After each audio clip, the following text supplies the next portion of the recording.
Emmanuel, qu'est-ce qui va changer réellement? En quoi l'oiseau est-il libéré? Alors, pour comprendre ça, il y a une perspective qui est assez simple. Il faut voir que depuis quelques années maintenant, les grands PDG ou les milliardaires américains, ils ont envie de réparer la société. Ils ont l'intention de trouver les solutions pour aller au-delà d'une société qui, pour eux, est bloquée. Alors, ce qu'on appelle vaguement le libertarien. Je dis vaguement parce que Musk n'a jamais vraiment non plus pris sa carte dans ce milieu-là.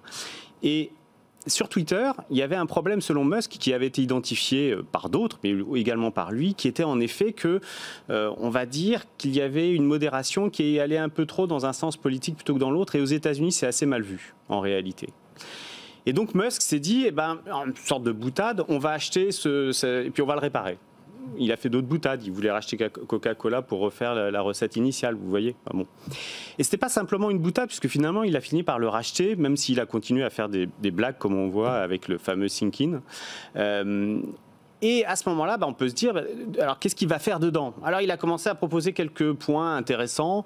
Il a rehaussé le prix du forfait. Enfin, vous savez, on pouvait rentrer dans Twitter et payer, et puis vous aviez un peu moins de pub et vous aviez quelques passe-droits supplémentaires. Et là, il a augmenté un peu cette charge-là, ce qui, à mon avis, va dans le sens du fait il aura plutôt tendance à vouloir supprimer la publicité.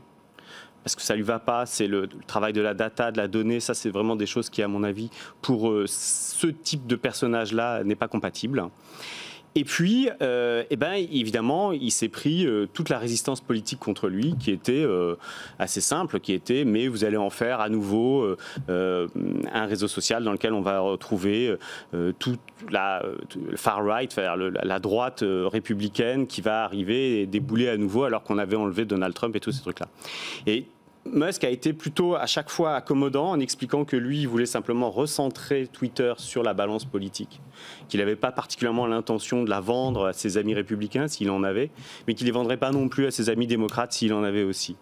Et donc on est aujourd'hui, franchement, quand il dit on va libérer, évidemment c'est un slogan à la fois politique et marketing, mais il est surtout là pour dire on va essayer de trouver des solutions qui soient justes pour la société dans son ensemble, et la liberté d'expression, c'est, comme ça a été souvent dit, vraiment le fond baptismal de cette société américaine.